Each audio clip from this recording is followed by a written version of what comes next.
Welcome to Mexico City, to the Autodromo Hermanos Rodriguez in the heart of one of the world's biggest cities. We are ready for qualifying to get underway for the midway point of the 2017 FIA World Endurance Championship, round 5 of 9, the 6 hours of Mexico. The race gets underway at midday Sunday local time for 6 hours, finishing as we head towards the dusk. And already today, despite the fact that there's been support races and qualifying, not a full race day, there has been a big crowd on hand. Last year, a sizable crowd came in, and this year they have already added to that on Saturday. I'm Martin Haven, alongside me, Graham Goodwin. And Graham, after rain pretty much every day this week, around the 4 to 5 o'clock mark, should I even dare venture to say that it remains dry as we head towards 5:45? Good afternoon, everybody. Good evening, good morning, wherever around the world. And Martin, I could see the hesitation as you realise what it was you were saying just there. Clouds actually over the circuit right now. It's quite cool. It's cooled down pretty rapidly in the last half hour. Wouldn't be a surprise if we got more than a sprinkling of rain at some point in the next hour or so. Will we get a full dry qualifying session? Well, we're about to find out. If we do, we're going to see some records broken, without a shadow of a doubt. This extraordinary place, extraordinary city, an extraordinary track, and some extraordinary cars about to do battle, and it will be the GT cars first, will it not? Yes, exactly. The GT and Pro and AM classes head out first, and then the prototype classes will go out second. So this is a little flyover of the Mexico City track, and that is what everybody does as they head into the international airport, which is about 8 kilometers away. We are absolutely in the heart of the city. We're in a huge park area, not dissimilar a little in feel to somewhere like Monza, which is in, but of course Mexico City compared to Monza in terms of size, completely different. A major conurbation, some 21.5 million souls living in Mexico City. So this is a massive sporting area now. Part of the old Peraltada, the old Grand Prix circuit, has been taken over by a baseball stadium, and that now forms part of the stadium complex on the modern iteration. But much of this track follows the original path that was opened for business back in 1962, named of course after the Rodriguez brothers, both of whom raced in sports cars and Grand Prix. Ricardo Rodriguez, the older of the two, died here in 1962. Shortly after the track had opened, and his older brother, his brother Pedro, died 9 years later, also in a racing crash. But they have been remembered for generations by Mexicans. They ignited the country's passion for Formula One and for all sorts of European motor racing. Mexicans predominantly are pretty much motorsport mad. Although you wouldn't have known it last night when Mexico were playing in a World Cup qualifier. Indeed. Every TV on in the country was tuned into that, and very gladly for our hosts here, they had a victorious outing. Well, we've seen the factory Porsches. We see a privateer Porsche now, the number 77 Dempsey Proton car, and next year this team will be having one of those newer cars, in fact more than one of those newer cars. So the 2017 spec 911 RSR will be in privateer hands. We know the identity of many of those teams that are going to be taking the 6 cars that will be offered up, or indeed have already been sold by Porsche, sold out already. It's a quick overview of part of this sprawling city that a tiny little slice. You know, you can't even imagine how big, how much ground area and 21 million people take up. Absolutely crammed, isn't it? You're right, 8 kilometres to the airport, or about 4.5 hours by road. And the same from our commentary booth on the far side of the track back to the paddock. In fact, it's about the same distance through the traffic. So cars getting ready to head out. The qualifying session should start in just a fraction under 5 minutes. So the 66 Ford with Stefan Mucker and Ollie Pla. The deal in qualifying is it's not a single driver's fastest lap. It's the aggregate of the fastest laps of 2 drivers. Now, predominantly in the GT cars, most, and certainly in the Pro class, have a 2-driver lineup. Just one has a 3-driver lineup, that's the 97 Aston Martin. In the GT AM class, it is a 3-driver lineup, as it is in the prototype cars, but 2 drivers go in qualifying. and the average of their times is given as the car's time. So the closest pair to the top times will end up being on pole position. Dark clouds, but yeah, happy crowd. But actually, looking out of the front, over the pit lane and towards the far side of the circuit, relatively light. Looking out our back door, past the Tweety Birdies, still relatively light. So there is some dark sky in the distance. Weather forecasters, though, suggest that there would not be rain through qualifying. Now, of course, weather forecasting is as black an art as trying to guess what the American president is going to say next. So, you know, it's a little bit out there. So, on board with James Collado, 51 Ferrari 488 GTE. And, well, interesting stuff, wasn't it, down in the paddock a little early. We're talking to a number of the engineers in the paddock about the effect that the altitude we have here has on the performance of the cars. It's a bit of a mixed bag. They lose power, about 30%. They also, though, cut through the air rather more quickly, or more easily rather. 25% less drag, is it roughly that? Yes, that's about right. Now, the air, it sort of affects every car about the same, because the air density is the same for everyone. So whether you're in a Ferrari or an Aston Martin or a Porsche or a Toyota, or whether you're in, you know, whatever you're in, and indeed for people, you know, you and I, the air is the same density. There will be very subtle differences in our physiognomy that makes it have more or less of an effect. And apparently in this aspect, women fare less badly at altitude than men do, presumably because they already occupy the moral high ground. Oh dear me, I think we need to make an immediate public and global apology for that not one. At all, not at all. But yeah, about a 30% power drop, and we talked about historically when they used to come here in the Group C era, something like a normally aspirated V12 Jag would lose out enormously to a turbocharged Porsche because there was no boost restriction. You just whack the boost up, force more air in, therefore there is more oxygen going into the cylinders, and so you can burn the fuel more efficiently than in the thinner air. And the atmosphere here is really very much thinner than at sea level. We're 2,285 meters above sea level. Now, to put that into some kind of context, think about somewhere high in the Swiss Alps, the bobsleigh track at St. Moritz. That is 1,750 meters up, and that feels high and breathless. Here we are 7,500 feet above sea level. Now you feel it. You feel it. You do feel it. Well, you don't feel it when you're walking around on the level, but start any exertion, and I'm not talking, you know, we're going for a sprint here, but start climbing stairs, and anything that raises your heart rate and your respiration rate. It takes a couple of days certainly to adapt, even mildly to it. And these drivers will have left here long before their bodies adapted to the altitude. You need to remember as well, dear viewers, that both Martin and I are Olympic standard athletes, and you know, if it can happen to us, it can happen to anybody. Yeah, I pity these poor souls. Now, it's only when you leave an engineer that all the questions you should have asked him come back. We left Aston Martin full of information, and one thing I didn't ask was, what does this do, mister? Does the altitude also affect the cooling systems in the car? It does. And to what degree? I can tell you the answer to that one. It does affect the cooling systems, and there is therefore one major difference between the normally aspirated GTE cars and the turbocharged GTE cars, because of course the turbocharged GTE cars do have alternators, they do have brakes, and they're things that you need to get cooling air to. They also have intercoolers.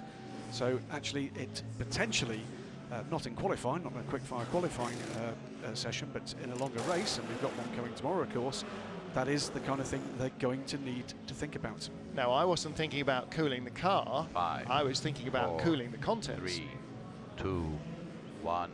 Pit exit is green for qualifying session of LM GTE cars. Ron Freitas, the race director of the FI World Endurance Championship, with his now well recognised countdown. Yep, absolutely right. No cheeky insertion of a non-English word for one of his countdown numbers this time. Out they go, and not all joining the session immediately.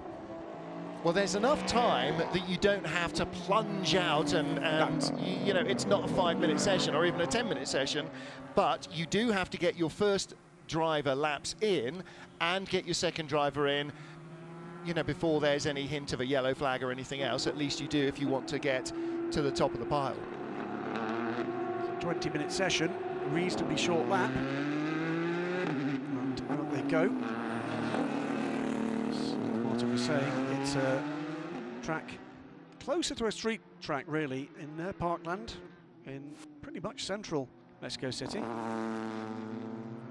Very unique, quite quick in parts, and then the extraordinary part of this circuit, which we're going to be getting round to in just a few moments with the Ford GT. Rory Tingle clearly not aboard the number 67, it's Andy Brio aboard that car. I'll let you know who's aboard these cars in a moment. And that is where we come in through the baseball stadium. Yes, literally that. And literally through it. Yeah, absolutely. Yeah, Andy Brio is shown on the timing screen, as is Stefan Mucker in being in the Ford. Stefan Mucker in the 66, that's the one with the green windscreen strip and the green mirrors. There he is. And behind him, Andy Brio with the blue windscreen strip and blue mirrors. And of course, 67, 6, 6, 7, 8 and 9, the Ford years at Le Mans. That's why they have those numbers. So out there at the moment to the 51 Ferrari, James Collado, we saw aboard the car a little earlier. In the Pro Fords, rather, we said that Stefan Mucker and Andy Brio in the 66 and 67 respectively. It's Davide Rigon in the 71 AF Corsa Ferrari 488. Fred Machiavecchi and Kevin Estre take out the 91 and 92 factory Porsches. Marco Sorensen, Daniel Serra aboard the 95 and 97 Aston Martins respectively. Goodness me. Very squirrely on turning, Andy Brio. And actually getting out there as well, Andy really pushing on. And keep an eye on that. The AM cars, Francesco Castellacci is in the 54 Spirit of Race Ferrari. It's Mokben Sung in the 61 Clearwater Ferrari. Matteo Caroli in the 77 Dempsey Proton Porsche. Mike Wainwright aboard his Gulf Racing UK Porsche 911. And Pedro Lamy is in the 98 Aston Martin Racing V8 Vantage GTE. Flashing in the lights. Well, the problem for the Fords is, there's Andy Brio having that little bit of power oversteer as he chased the throttle. The response, Sam Bird was telling me at lunchtime, feels really, really different. And in fact, the Aston Martin guys were backing this up earlier, weren't they? The car feels just lazy. Throttle response isn't what it was. It's not crisp and trigger sharp as these cars are, explosively reactive. It feels lazy to the driver. Do you admit, it still feels like, you know, going off like a rocket, but you will see that. You'll see that when we get into a situation where the cars are powering out of the corner, when we're in a race situation tomorrow with the hybrid cars, because of course hybrid boost doesn't lose anything in altitude. Yeah. So the relative performance out the corners with that lazy delivery that Martin is describing is even more extreme here. Great sight down the start finish straight below our commentary booth, over to their left.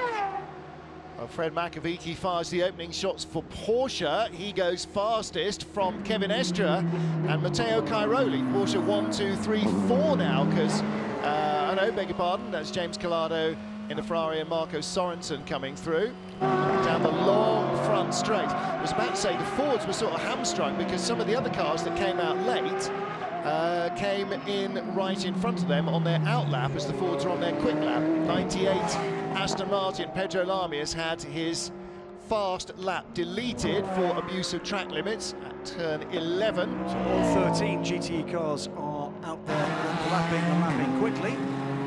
Marco Sorensen to the top. Fred Machiavecchi, though, has gone fastest of all in the first sector on his second flying lap. On board there with a 97 Aston Martin, turn 1, 2, 3. Aston Martin 1-2 now in GT Pro. Daniel Serra in the 97 car puts in a lap time just 0.2 of a second back as Caroli throws the 77 car through. This is a star of the future, this man. What I think is a star of the present. Cairoli's really enjoyed this track. He was very quick in free practice. Whenever he was in that Dempsey Proton Porsche, it was absolutely electrifying. 25% less drag, you have 25% less downforce, and that means that you have to adjust how hard you are hammering the brakes. That was James Collado getting a bit crossed up there, did well to actually keep that on the straight and narrow. Rather grey stuff. One amber light on the side of the Porsche. That is our AM class lead, Matteo Cairoli. Matteo Cairoli to the top in AM, but it's Stefan Mucca and Andy Brio go to the top in Pro. The Fords separated by just under a tenth of a second, 1:39.6. Cairoli, sorry, has just returned to the top because he was at the top, then had his lap deleted, but he set another quick one. So it's Ford 1-2. Then Porsche, Cavestre goes third fastest, also in the 1:39.7s. Marco Sorensen also in the 1:39.7s. Daniel Serra and Daniel Serra goes back to third. It is really tight here. The top, what is that? 5 cars separated by 0.168 of a second at the moment, with 14 minutes remaining. Driver change underway immediately though for James Collado out of the car, and some little way back. It's half a second down, James Collado. There's time to do another driver change and for another crack at this, should they care to do so. Davide Rigon though, in the sister car, the 71 car, pushing on and pushing on hard. Yeah, 1300s up after sector 2, so he is on for the fastest lap at the moment. Keeps it nice and tidy into the stadium section. 12, 13, 14, and then this little wriggle. And then corner 16 and 17, the long right-handed sweep, what remains of the Peraltada, and onto the start-finish line. Finish line right as you exit corner 17, start line at the other end of the pit lane. Bang, bang, bang, and it's 3 quicker laps in immediate succession. 91 though, Fred Makowiecki goes quicker but loses that lap time. Andy Brio goes to top, 1:39.609 from Stefan Mucca with that 1:39.630 he posted on his previous flying lap. Davide Rigon goes third. They're all in the 1:39.6s, all 3 separated by 79 thousandths of a second. Well, you know, that's a yawning chasm. In fact, 0.2 of a second covers the top 6 at the moment, less than 0.2 of a second. We're getting into that part of the session where we can expect to see some of these cars coming in to change drivers, and that's happening immediately. Serra is in, Estra is in, Marco Sorensen is in. Collado is shown as being out again, but that's not Collado. We saw that driver change happen, didn't we? Pedro Lamy is in the 98 Aston Martin. So Aston Martin will, at the moment, is full, all 3 cars on pit road.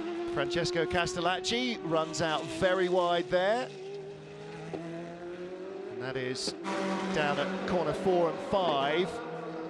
Predominantly, it's the wiggly S's, 7, 8, 9, 10, 11, and especially 11, where you can really gain by running out on the wide tarmac exit, that the organisers are being fairly strict about.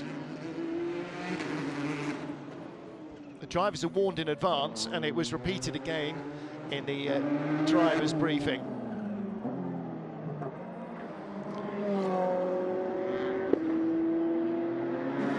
All cars heading in, 66 Ford, and that is the Ferrari of Davide Rigon to hand over to Sam Bird.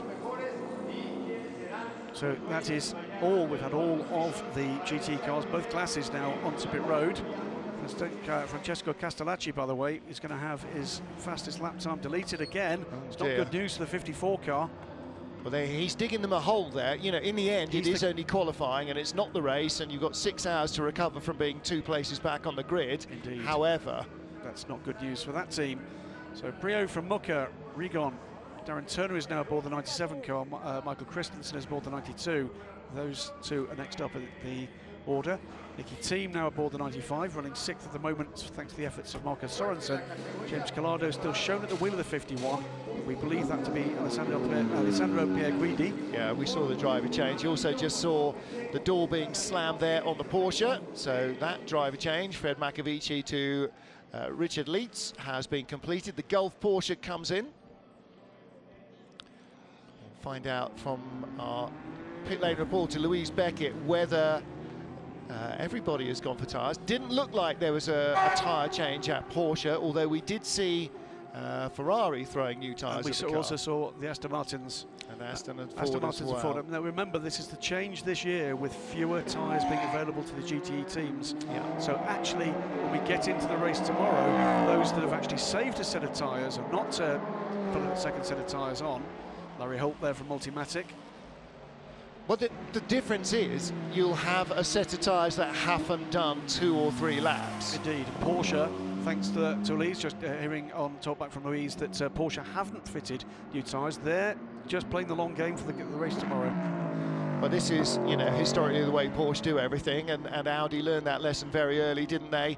You don't get points on Saturday, you get points on Sunday. Fabulous bellow of the Aston Martin hasn't changed much, has it? It might be producing 30% less power, so around 160 less horsepower, something like that. It's not decreased its gorgeousness factor, has it? No. Now then, another lap deleted. That's the first flying lap for the 51 Ferrari. With the second driver, Alessandro Pierguidi, so not great news for them. They're not flying as high as we'd expect them to be. We're not getting our average lap times on this timing scoring screen. No, so it's all going to be a glorious surprise to us when the graphics come up. I like surprises. 9 minutes to go, and now we start to see just how much of a contribution the second drivers can make. 95 car is pushing on. We expect Nicky Team to be quick. He is quickest of all in the second sector. Wow. Quicker than the car has been before in the first. This is going to be an improved lap time. The gaps are very small.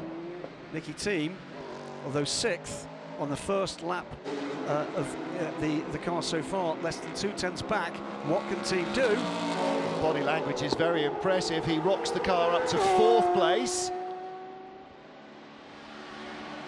And of course, this is on the aggregate time now of the drivers, not his specific lap time. So his lap time is good enough to bring their joint effort up. And now we start to look at where the second laps times are going. Of the drivers that have completed 2 laps so far, Nicky Team and the 95 car are the quickest. Sam Bird has finally left the pits, but we saw Davide Rigon in shot a couple of minutes ago, so it's obviously been a little while. Or did the Ferrari come back in again? No, only once it's been in. I think. So Ford still holds 1-2, but have not yet completed the second flying lap. The first lap, if you like, for the second driver. Yeah. Nicky Team, Darren Turner, Michael Christensen are the 3 drivers so far. Second drivers that have completed a flying lap. Flying lap, and they are at the moment in that order. Second driver in the 51 Ferrari has completed the second flying lap. Just one of them was discounted, yes. In the AM class, only the 98 Aston Martin has so far registered a second flying lap. But as we look at that, Harry Tincknell going very quickly, Nicky Team going very quickly indeed. 2 purple sectors now for the 95 car. This is Harry Tincknell. He's on a quick lap as well. He's looking to put some distance between himself and the chasing Aston Martin. What's the offer going to be from Harry? Oh, 63 thousandths away. And he does increase. Wow. He edges away, but tiny gap. Nicky Team, though, puts a mighty lap in. 1:39.270. It's the fastest of the session. And he puts the number 95 Aston Martin 2 laps on the board for that car. 2 scoring laps on the board for that car. 1:39.534. The first under 1:39.6. 0.106 ahead of Tincknell. Here comes the Ferrari 71, Sam Bird at the wheel. Goes to the top. Goes to the top of the tree. 1:36.1, the qualifying lap record in GTE Pro from last year. 1:40.45. Smashed. That's just 1:39.1. Sorry, I said 1:36.1. Yeah. 1:39.1. 1:39.162, the fastest lap we've so far seen. Gap is 1/10 of a second back to Nicky Team, currently aboard the 95 car. So 71 Ferrari leads 95 Aston Martin, then 2 Fords in the order 67 and 66. All the Pro cars have now registered a second flying lap. So Darren Turner in the 97 car at the moment in 5th position. Then comes the first of the Porsches, 92 in the hands of Michael Christensen. Alessandro Pierguidi clawing his way, it seems, up the timing and scoring screen in the 51 Ferrari. And then the 91 of Ricard Leitz, some little way back in AM. And the top 3 there have scored their second flying lap so far. Paul Dall'Anna is aboard the 98 Aston Martin. He leads the session at the moment. Average of 1:42.191. Then it's a 77 Porsche with Christian Reed. Ben Bingo Barker in the 86 Gulf Racing Porsche is climbing up steadily up the order. He's third. Matt Griffin is now aboard the Clearwater Ferrari, fourth, and Thomas Fleur climbs aboard the number 54 Spirit of Race. And in fact, Thomas Fleur is the only man yet to complete a second flying lap. Paul Dallalana's already into the pits in the 98 car. Now, does he feel he's done enough, or is that just the plan as they... Well, he's done his 2 laps, and so that's that. If you get pole, you do. If you don't get pole, you don't. Also in Nicky Team. Nicky Team, car goes up on the jacks. Team are not going to work. I 97 think that may in as well. No, I think everybody is done now. Darren Turner brings the car into the pits. That's it. You know, if you do it, you do it. If you don't, you don't. And there's a little slow-mo of Darren Turner riding the curbs. Shower level 2 expected at 6:30 until 6:45 by turn 1, so the end of the main straight. Level 2 is a little bit more than spits and spots, it's light drizzle. And there is Ben Bingo, third in the class, so he's putting another lap in. Does he think he's got more? I think he thinks well, he has. It was quicker, but it wasn't an improvement. He's got about half a second to find to get onto terms with the 77 car. Matteo Caroli's early lap time, right, well, he's followed by Christian Reed. He's wound his neck back in there, coming across the line behind him. Had all the hallmarks of being a Ford. Is there still a Ford out there? Yes, there is. Ollie Platt in 66. And Harry Tinknell in 67. And that is Tinknell coming to the line. He seemed to fancy Stays this one. third. There's Paul Dallalana, puffing and blowing. Little more than he would anywhere else because of the altitude. And, you know, and that's another aspect of it. Okay, you know, the car's struggling for air. The drivers are struggling for air. And by the way, if you're planning a quick cup of coffee between the 2 qualifying sessions, you might want to replan your afternoon, morning or whatever, because with incoming rain now predicted at around 6:30, it is quite possible that these sessions are going to run back to back. Yeah. So the LMP qualifying may well follow immediately after this, or very, very soon after this. So certainly won't be a 10-minute gap. Let's talk a little bit about the speed of these cars as we watch the Porsche of... That is Christian Reed. Christian Reed, yeah. The man behind Proton Competition, and confirming to me yesterday evening, his team has already confirmed their contracts for 3 of the 6 available 2017 spec Porsche 911 RSRs for next season. They're working on confirming a 4th. Harry Tinknell carrying a lot of entry speed there. I wasn't entirely sure he was going to get all the way round. Marco Sorensen in the 95 car has gone back out for one more go at this. Aston Martin must fancy an improvement here. Well, Christian Reed going to the top in AM in the Proton Competition car has now, or at any rate, Aston Martin have sent Pedro Lamy out. So was Paul Dallalana actually the first driver in that car? Pedro started. Pedro went out, so he's going back out again. To try to improve. Exactly the same with Marco Sorensen. They're both going to try and see what they can do. Sam Bird is at the top, though. Yeah, Davide Rigon looking very happy there in your shot. Harry Tinknell has started another lap, but Ferrari clearly believe that that is not going to be a telling. There's the Dempsey Proton team. Well, Marco Sorensen has left the pit lane. I'm not sure if he's going to get round in time to start. That was Sam Bird out of the car, taking his helmet off. They think they're where they need to be. So there's 5 cars out on track. Thomas Fleur in his Ferrari. Pedro Lamy in the 98 Aston. Pedro's on a flyer here. Yeah.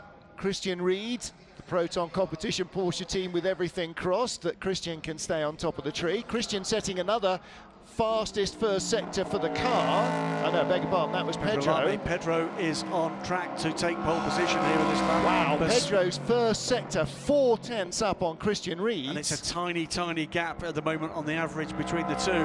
So Pedro Lamy at the moment looks as if it's quite possible he could snatch at the death here. 24 seconds to go. He won't get through to complete another lap. It's this lap of nothing coming into the baseball stadium now. He was being cautious there in the second sector because he hasn't set a better time for that car, but he is still up. Here he comes into the final turn. Coming around to pass us in moments. Can he take this car to the top of? There is the line, and as he crosses He doesn't get it. It's Porsche. It's the 77 Porsche. Matteo Caroli and Christian Reed, an excellent performance from there. It was, I think, the sister car last year, the 88 car, that went to pole position in GTM. Yeah, it so was. this circuit really does suit this spec of Porsche. Exactly excellent right. stuff. Exactly right. Last year, the Abu Dhabi Proton, Porsche, the number 88 car, Kamad El Khabaisi, David Heinemeier Hansen and Pat Long. The qualifying record, 1 minute 42.839. The fastest lap today, 1 minute 42.056. So they've found nearly 3/4 of a second in the AM car. The fastest lap, though, was actually set by Paul Dalla Lana, Pedro Lamy and Matthias Lauda's 98 Aston Martin, a 42.43, but that was deleted because they failed a ride height. Let's hear from Louise Beckett and Davide Rigon. Well, it was smiles all around, but then you just realised that the Astons had gone back out. But well done, good performance from both of you. Yes, thank you. I did also a small mistake to stay inside the track limit because I know that we cannot use 1 millimeter more on the line. So I lose 3/10 in that lap, but Sam put all together, so very happy. Sam did a fantastic job, but all the crew to prepare this race, to come back after Nürburgring, and thanks to our engineer and to all the crew. Thank you, well done. Good job by Davide Rigon and Sam Bird, and again a brand new qualifying record. The average was a 1 minute 39.42. The existing record was a 40.45, so they've got 1 second quicker in 12 months than Nicky Thiem and Marco Sorensen managed in the 95 Aston last year. And Nicky Thiem and Marco Sorensen's Aston did a 39.53 compared to their 40.45 last year, so they themselves have also gone almost a second quicker. Happy chappies indeed, and confirmed, by the way, we are going to go for an early start to LMP qualifying to try to get the cars out there and round before an expected, well, it's termed a level 2 shower. You can see. What a beautiful evening sky there. So there is how they will line up. AF Corsa with the Ferrari starting on the GTE Pro pole position, and the Dempsey Proton Porsche starting on the GTE AM pole. And both with brand new qualifying records. And in fact, a 1 minute 39.1, the fastest lap of all set in GT qualifying. Now, very quick. Now remember again, LMP1 and LMP2 about to come to the pit lane. Cars being wheeled out now. It's the 4 LMP1 hybrids. It's 9 LMP2s this weekend. And again for LMP2, the Pro-Am formula, it must be one of the non-professionally ranked drivers that has to play a part in qualifying. Same in GTM. And there's no rule governing when you send who out. Nope. You can put your Pro in first, your Am in first, doesn't matter. So you may see some cars languishing a little bit with the first driver in because they've got their gentleman driver in against some other hot shoes, and then it's the aggregate time, of course. So as with everything else in racing, it's the weakest link in the chain that will decide your average speed. By which I mean, if you put a Pro and me in... Absolutely. Just look at the Rolex clock that sits at the end of pit lane, taking its way up to 18:14. 1 minute until this qualifying session gets underway. 13 cars again due to take to the track in the Porsches. Brendan Hartley is aboard the number 2 car. Under 1 minute to open pit lane. Under 1 minute to open pit lane. And the good news for the Porsches is that there is nobody else stationary in the pits, so nobody will be coming out in front of them when they're on a quick lap. The key thing here is these teams are going to want to get their laps in quickly. If the rain comes, they're going to want to have got 2 laps in quickly. I think we're going to see possibly 1, maximum 2 shot runs here before we see these 30 cars back seconds to go green. It's going to be 1, isn't it? And it's going to be maximum pressure on the drivers now and on the team to turn the car around really quickly in the pit lane. So Porsches 2 and 1. 1 and 2 seconds to go green. In the queue. 10, 9, 8, 7, 6, 5, 4, 3, 2, 1. Pit exit is green for LMP qualifying session. Pit exit is green for LMP qualifying session. Please remind your drivers to the absolute respect of track limits. Out they go, and it's Nick Tandy and Brendan Hartley in the Porsches. Now, again, not only are you going to have like really one shot at getting a quick lap, one of the Toyotas still in the garage. Both in the garage. Toyotas still Both in the garage. Now, they've had a couple of problems during free practice, so hopefully this is planned. No tyres on the cars. So clearly not planned then.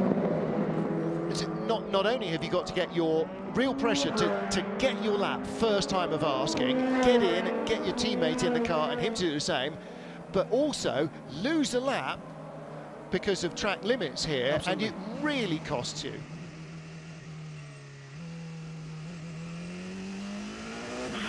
Green, green, green. Make sure you get a gap, but also don't go too slow. Rain's coming in. Make sure your tyres up at temperature. That is the instruction to get it done and get it done now. In the LMP2 runners, by the way, as we watch the Porsches winding their way up to complete their outlap. The 13 Rebellion in the hands of Matthias Besch in this first part of the session. Julien Canal in the Sister 31 car. In the two Manor cars, Matt Rao, new signing or return signing for Manor in the 24. Ricardo Gonzalez in the 25 car. In the 26 G-Drive car, Alex Lynn takes the car out. Mathieu Vazevier in the TDS Racing 28. Sandy de Grau in the 36 Sidney Alpine, Alex Brundle and Thomas Laurent in the 37 and 38 Jackie Chan DC Racing Orekas, respectively. It's game on, and the leading cars on track at the moment. The Porsches going through to start what I expect to be a very much a flying lap. Now, other questions that you should have asked engineers about less dense air is, does a slipstream work better, worse, or does it not make any difference? Well, let's wait and see. Yes. The number 8 Toyota is out onto track in the hands of Kaz Nakajima. Mike Conway out onto the pit apron in the number 7. But they are going to be left to chase the times set by the Porsches. The Rebellions. Number 7. Not in the apron. No, but it has been removed from its umbilicus. And it does seem that Mike Conway was being strapped in, so not yet out. And I wonder whether the hurry-up offence to start the qualifying before that wall of cloud gets to us. Weather forecast saying that is due in 11 minutes. Out. Yeah. Well before the end of the session, Martin. Everybody sort of back times their way down to the beginning, don't they? Tyre temperature preparation, electrical power preparation. All right, let's hear from Louise Beckett. She's down by the Toyota pits. Lou, everything okay, under control? Absolutely. Mike Conway's in the car. Tyres have just gone on and they've just pushed the car out of the box, so they're heading off any second now. Fantastic, thank you, Louise Beckett. So, 124.459, first off from Brendan Hartley. He goes to the top of timing and scoring. 124.806 to Nick Tandy. The bragging rights, if you like, between these Porsche drivers. We're Tandy already pulls to the side, is off the gas and lets the Toyota by. That is Nakajima, gets well out of the way. And Conway is now out of the pits in the number 7 Toyota. Brendan Hartley, Nick Tandy, 1-2. It's the Rebellion's first to clear the timing line in LMP2 as one of the Mallets has a big wiggle and off to the outside, the 25 car. In the hands of Ricardo Gonzalez. It's Matthias Besch at the top of LMP2 at the moment, 134.4. Alex Brundle goes second in the 37 Jackie Chan DC Racing, 133.5. 133.6 to Sandy de Grau in the Signatech car, and then into the 134s thereafter. Alex Lynn goes to the top now in the G-Drive car, number 26, third fastest overall. And both of the Porsches lifted right off straight away. Yep. And I think they're heading into the pits now. Kaz Nakajima, fastest first sector of them all in the number 8 Toyota. He's got both Porsches behind him on the road. Now, the Porsches slowed right down and they're now speeding right back up again and are now changing positions to in front of one. Is that the way they want to pit them? Are they coming in? Right. Here we come. Here comes Nakajima. Where's he going to end up? He goes third. Porsches have both gone into the pits as well, Graham. Now, he's gone third. And way off, actually, 5 seconds down, so there was time lost there. Was that in dealing with the Porsches? Sebastian, no, they were well out of the way. Sebastian Buemi is helmeted up, ready to go out in his Toyota. But the Porsches are really in quickly. So Andre Lotter with a helmet on. So he's going to go out in the number 1 car. Louise Beckett saying she thinks Timo Bernhardt in number 2. Doors open, didn't see anybody standing in it or by it. 26G drive car of Alex Lynn. I think he has shot his bolt as well. He's second fastest. Nakajima, though, quickest of all in Sector 1 again. Oh, Lynn's going for another lap. Negrão goes to the top in the 36. Signatech to pole from Lynn, from Laurent, from Brundle, from Besch. Yeah, so Alex Lynn improved but stayed second because Sandy Negrão went even quicker in the 36 Alpine. It is under a tenth of a second the gap between the top 2 in LMP2. Now the LMP2 teams do know that it's going to rain, don't they, right? They must do. 6:28 what we got now. We're waiting for Kaz Nakajima, under 30 seconds till he clears what could be a lap to challenge pole position this time. Here he comes. He needs a bit more than he provided. It goes from 29 to 25.2. Timo Bernhardt has already left the pit lane. Nick Tandy brought in the number 1 Porsche, and that is now about to go back out. We surely are going to start to see Mike Conway goes immediately to second position. Immediately, first flying lap, 1:24.7, splits the Porsches. 2 Porsche from 7 Toyota, 1 Porsche from 8 Toyota.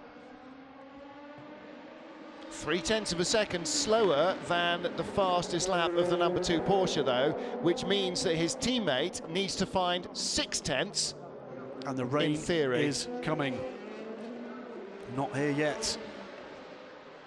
13 minutes left in the session, but possibly more tellingly, 6 minutes till we expect this shower to begin. In comes Negrão from the provisional pole position in LMP2, followed down pit lane by the Jackie Chan DC Racing 38 in the hands of Thomas Laurent. We'll wait and see who's going to take the second stints for these cars. You'd expect these cars to be close. Lapierre looks to be getting aboard the 36. Well, you would, wouldn't you? You would. You would. And that's what our timing graphics say. Yes, there's Nico Lapierre. So Negrão, Lynn, Laurent, Brundle, Besch, Vazevier, Canal, Gonzalez and Rao have all done their parts. Matthias Besch not in the pit yet, nor is Ricardo Gonzalez, nor is Matt Rao. Nakajima pits. He's stays 4th, 0.8 off the pole position. I think Sebastian Buemi will do the cursory single lap and come in, because he's not going to find a second and change on anybody. Bruno Senna it is that rejoins. He's the first to emerge second driver in LMP2. He's in the 31 Rebellion. That car currently 11th quickest overall. That's 7th in LMP2. I like asking race engineers questions. I would like to actually be able to ask them rather than just postulating the question on television. But bearing in mind that the first driver in the number 8 Toyota is 0.8 away, why would you bother putting new tyres on? Because you're not going to go any better than 4th fastest in class. And you are 7 seconds quicker than the next car, which is 5th fastest, which is the lead LMP2 car. Why are you wasting a set of tyres on a qualifying lap that can't possibly improve your situation? On board now with Andre Lotre. Heavy braking into the baseball stadium. You can see the stands there. And you go literally through the middle. Just wondering whether those were little stone marks or dimples in the tear-off windscreen, or whether... No, we can't have had dots of water. 1:24.459 the lap. Yeah, it's fastest time of the session for for Timo Bernhardt. No, driver 2, Timo Bernhardt, did a 24.66. It was driver 1 that did a 24.45. That's pretty close to it, isn't it? Yeah. So the average 1:24.5 for the number 2 Porsche. Right in the centre of the weather map is the little sort of gold triangle-y thing. That's the circuit, and the rain is coming in. So how tight is this session? Well, 1-2 now for Porsche. They're separated by 0.148 of a second across the average lap times of 4 drivers. Wow. 0.194 of a second is the 1 lap average at the moment. 1 lap average, of the number 7 Toyota, Mike Conway. That car is on pit road. Sebastian Buemi has joined in the number 8 Toyota. Here's how tight the Porsches are. Fastest lap, Timo Bernhard, 1 minute 24.665. Andre Lotterer, his teammate, 1:24.614. 0.05 of a second between them. So we wait for the second offerings from the LMP2 players. None of those cars yet have completed a second lap. We're getting mighty close to the point where the rain was expected. In comes Timo Bernhard. That, I think, is them done. You would think so, wouldn't you? They're 1-2. They're not going to go any better than 1-2. Timo Bernhard's car, the number 2 Porsche, is fastest. In comes the second Porsche. Yeah. Matt Conway, by the way, still on pit road. Well, they left late. They took a while to do the driver change. And again, why are you putting fresh tyres on the number 8 car? So still waiting for the first LMP2 second lap. 9 minutes left in the session. 18:26 is the time. Shower is expected within 2 minutes. Lapierre is going quicker than the car has gone before. Bruno Senna has done the same. Stays though 7th in class. Lapierre brings the lap average down, I believe. Now I wonder whether Lapierre had new tyres. Actually, he's not quicker. I'm assuming not. Not because he wasn't any quicker. He was only a tenth slower, but I'm assuming maybe no new tyres. There's Mike Conway out of the car finally to hand over to Jose Maria Lopez, who is out on track in the number 7 Toyota. Bruno Senna does make an improvement, hops up a single position, 10th overall in the order, 6th now in, 9th in the order, 5th now in LMP2. 8 minutes to go. At the moment is a battle for of honours for being best of the Toyotas, better of the Toyotas, and the number 7 car has a 0.6 of a second advantage over the sister car. See, that's going to go by us, isn't it? It is. That is going to go by us. So, it's taken a nasty curve on the green there, hasn't it? There you go. Still then, 7.5 minutes to go. It is still a Porsche 1-2. Jose Maria Lopez is out there in the 7 Toyota, making his bid to get in amongst the Porsches again. Sebastian Buemi is 4th and a little way off the pace, not from his effort, from the earlier effort in the car. In LMP2, with second laps coming in apace, is 36th Signatech Alpine, Nico Lapierre at the wheel, from David Heimeyer Hansen, who's out there in the 13 Valiante Rebellion. Bruno Senna in the 2nd Valiante Rebellion, now up to 3rd position. We wait for the second flying lap of the car ahead. He could end up 2nd on that pace at the moment, and does. So it is 36 from now 38. Hoping Tung pops up. I was wondering when Mighty 38 would come from the bottom of the timing screen, and there's the answer, the second flying lap from Ho. An absolute sensation. So Nico Lapierre, Hoping Tung, Bruno Senna, Pierre Thirier, Vitaly Petrov, David Heimeyer Hansen, David Cheng, John-Eric Verne and Francois Perraudot are the men out there doing battle. The gap between all of them, it's about 2.5 seconds, the gap between the 9 cars. But there are some tiny, tiny gaps in amongst that lot. Who was first out in 38? Thomas Laurent. It was Thomas Laurent. And so Thomas Laurent's lap was a 32.9 and Ho a 33.4. But it's the aggregate of the two that makes the big difference. We've got, in fact, 4 men so far who have actually put in a lap in the 132s. Yep. Both drivers in the 36. It's Thomas Laurent in the 38. And where's the other one I'm looking for? I think it was probably Alex Brundle, wasn't it? No, sorry, it was 26. Alex Lynn. It was Alex Lynn. Yeah, 26. So, and both drivers in the 36 Alpine, and that, and again, there's part of your key to success. And now the rain comes, light rain only at the moment, just before turn 1. Add to that total, by the way, Bruno Senna also set to 132. Level 1 is barely a spit and a spot. That's not at a level that's going to make a major difference. However, hot slicks, dry track, you'll notice some spots on the windscreen potentially, but it won't slow the cars in any way. Car 37 has a lap deleted for track limits. That is the car at the moment in the hands of David Cheng. In comes the 36. He's done. They think that's enough. That'll do, win, lose or draw. That's what they were doing. They have a 0.3 of a second advantage. Car 24 loses a lap as well. That's the car at the moment in the hands of Jean-Eric Verne. Not where they want that to be. Come on, Jeff. Third fastest LMP1 car comes in. Pachito Lopez. That's them done. Yep. That is LMP1, I suspect, done for the afternoon. Well, Sebastian Buemi's yet to complete his fast lap, so this isn't an into the pits lap. This is his quick lap, isn't it? He's had one quick lap. He has closed the gap by just some hundredths rather. Porsche drivers remain in the cars, Louise Beckett says. Not quite sure that there's much point in that. Light rain reported at turn 4 and turn 8. So we're expecting it to come in from the end of the main straight. In fact, it's coming in from the back part of the circuit. They're clearly, City Attack Alpine, believe this has been good enough. So Eduardo Freitas. No, we didn't hear Eduardo Freitas. Apologies. No. So with under 4 minutes to go. In comes Buemi, so the number 8 car has done enough.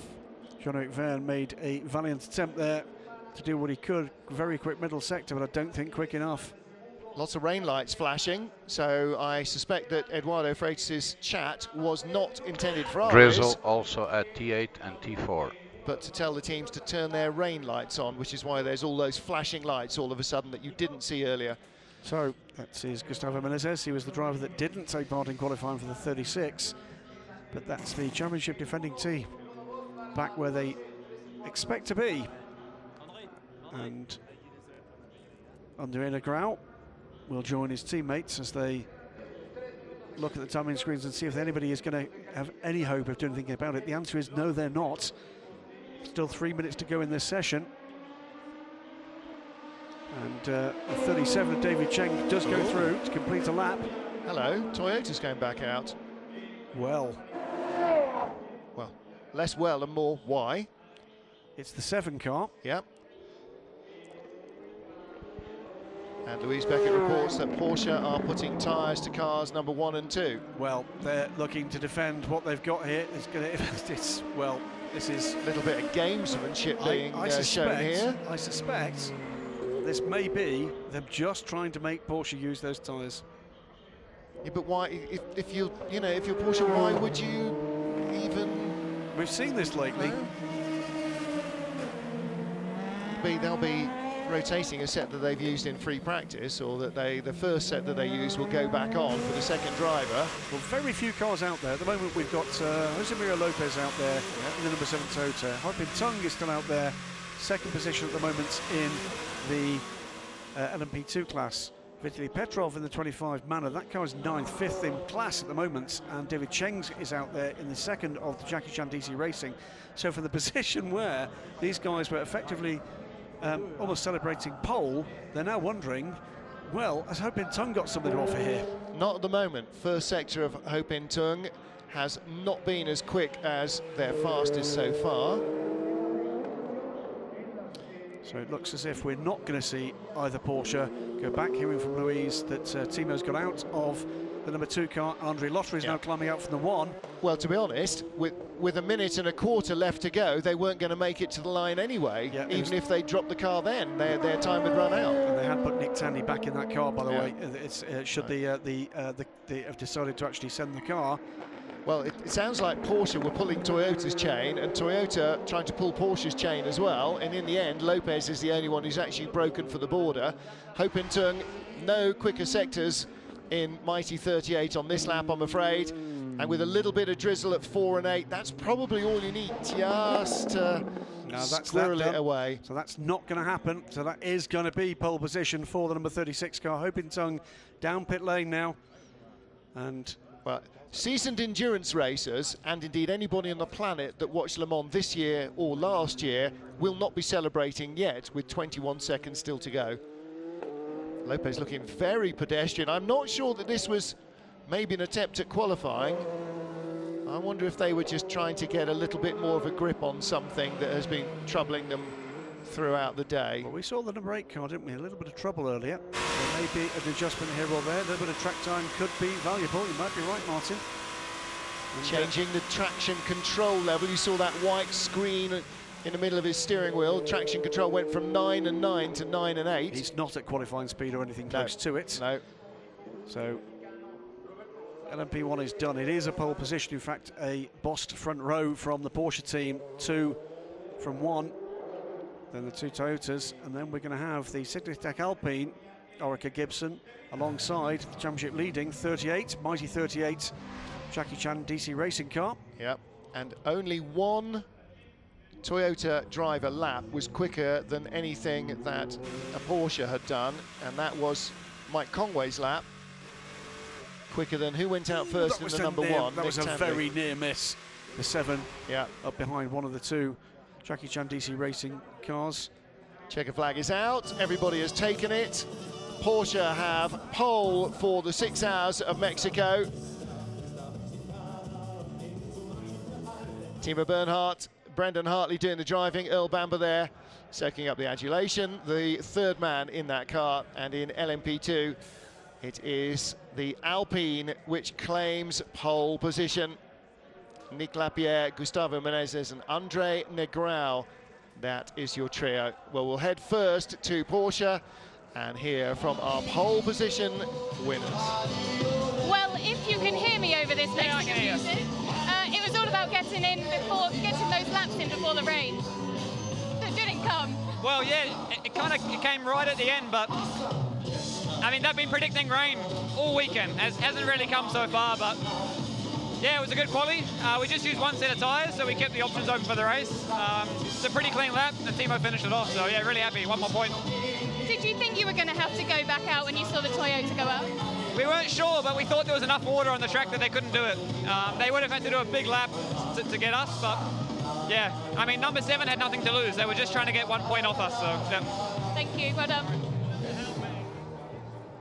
Well, there is a valid point there about the points, of course, because in the end of the year, you don't want to be sitting applauding somebody else who wins the championship by a single point, and it's not beyond the bounds of possibility that these championships could end up that tight. Porsche front row, Toyota second row, and they will be followed by the best of the LMP2 cars. There's 36 Signatec Alpine and the 38 Jackie Chan DC racing car will be the front row in LMP2. AF Corsa 71 Ferrari ahead of Aston Martin and the 2 Fords in GTE Pro, and it's the Dempsey Proton 77 car that claims the AM class pole from the 98 Aston, with the Gulf Porsche in 3rd. So in the end, a little bit of jiggery-pokery. Still not quite sure why the teams did some of the things they did, but in the end, that's why they've got team managers that are paid to make those decisions, and we're not. I do question, though, when you're 0.8 of a second back, why you would put new tyres on the 8 car. However, Louise has run down the pit lane to get to Signatec Alpine. Let's hear from them with Nico Lapierre. Well, that's how you want to start your Mexico round, isn't it? How was it out there? Yeah, great. I mean, great pole position for the team. 3 tenths ahead, so it's a good gap. We are very happy about it. We thought it's going to be a bit tricky with the weather, but in the end we could manage to do a few laps on the dry, and the car was quite good today, I have to say, so very pleased with this result. Well, we look forward to tomorrow, see what you can do. Yeah, I mean, we look strong since the beginning of the weekend, so we will fight for the win tomorrow for sure. Thank you, well done. There's a man who is thoroughly enjoying his motor racing at the moment, and it really shows. Nico Lapierre in the prime of his motor racing career. 36 Signatec Alpine claims pole position. He and Andre Negrão doing the laps, and Gustavo Menezes will be the 3rd driver in that car for tomorrow's 6 hours of Mexico City. In the end, decision by the organisers to go back-to-back with the prototypes right on the heels of the GT has paid dividends. It hasn't yet really started to rain, and it may not, but on the other hand, it may absolutely deluge in the next few minutes. We did get qualifying done without rain interruptions. Will the same be the case for tomorrow's 6 hours of Mexico City? There's only one way of finding out. You're going to have to join us for all the action. We'll be back with the race starting at midday. We'll be enjoying the build-up from 11:30. The sights, the sounds, the colours, and of course thoughts from the drivers and the teams before we go racing here. One of the world's greatest conurbations. Does slightly have the hint that it might be quite a pleasant evening this evening. We shall have to find out. So that's it for qualifying. If you like, the Cold War is over. Tomorrow, battle begins for real.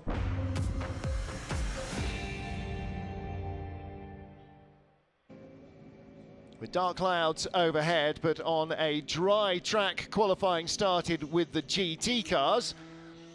And it was immediately shaping up in the Pro category to be a battle, as we expected, between all the manufacturers. Aston Martin, Ford, Ferrari and Porsche in with a shout. Early speed from the Gulf Porsche in the AM class. And the 98 Aston Martin and the 77 Proton Competition Ferrari both looking very strong as well. Proton Competition Porsche. In the end, it was the Porsche that came out on top. 98 Aston had what might have been a key lap deleted for exceeding track limits. The GTE Pro class, Ford looking strong, and Aston Martin having a solid run as well. But it was the AF Corsa Ferrari that ended up with the fastest pair of laps. Davide Rigon and Sam Bird combining to claim pole position in the GTE Pro class. With rain on the way and forecast to fall slap bang in the middle of prototype qualifying, late call was taken to get the prototypes out on track, hot on the heels of the GT cars. That meant a non-stop action half hour again for the fans at trackside, of which there have been a large number here today. Lmp2 Battle seesawed all over the place. Some cars with their pro driver in first, some with the gentleman driver in first. And in the end, it was the Cinetic Alpine team that came out on top. In the LMP1 hybrid category, Toyota number 8 struggled. Toyota number 7, best they could manage was third fastest, and it came down to the battle of the Porsches. Number 2 struck first. Number 1 never quite found the pace to relieve them of pole position. So it will be Porsche who dominate the front row of the grid as we get ready for tomorrow's race action. That's about the only thing that's quicker around here this weekend. So 6 hours of action to come. And here is the grid at the moment, and don't expect to see an awful lot of changes overnight. Porsche from Toyota, the first 2 rows, then the Cinetic Alpine 36 car ahead of the 38 Jackie Chan DC Racing machine. Rebellion and G-Drive sharing row 4 ahead of the first of the Manor cars, their 25 machine. The 24 machine is on the other side of row 6. On row 7, the fastest of the GTE Pro cars, that's the 71 AF Corsa Ferrari. So we've got Ferrari, Aston, Ford, the top 3 in GTE Pro. We've got Porsche, Aston and Porsche, the top 3 in GTE AM, with the Dempsey Proton racing car starting on the outside of the 11th row of the grid for tomorrow. So 26 cars all safely through qualifying, no major dramas, no incidents and no real accidents or damage so far. Let's hope that that remains very much the case for tomorrow's race as well. There is a lot of rain around. There is a forecast of rain tomorrow. We have had rain every day so far this week. Some of it light, some of it heavy, some of it very heavy. And only by tuning in tomorrow will you find out exactly what the weather gods will bring for us. So on behalf of Louise Beckett down in the pit lane, Graham Goodwin alongside me, I'm Martin Hayman saying thank you for joining us for qualifying here in Mexico City. And we will be back at the Autodromo Hermano Rodriguez tomorrow for the 6 hours of Mexico City presented by AT&T. Race starts at midday local time, which is 6 hours behind, so 1800 Greenwich Mean Time. You can set your own local time zone from that, and we'll be on air around half an hour earlier to build up to the start of the 5th round of the FIA World Endurance Championship. Until then, as they say here in Mexico, bonne nuit. Good night from us.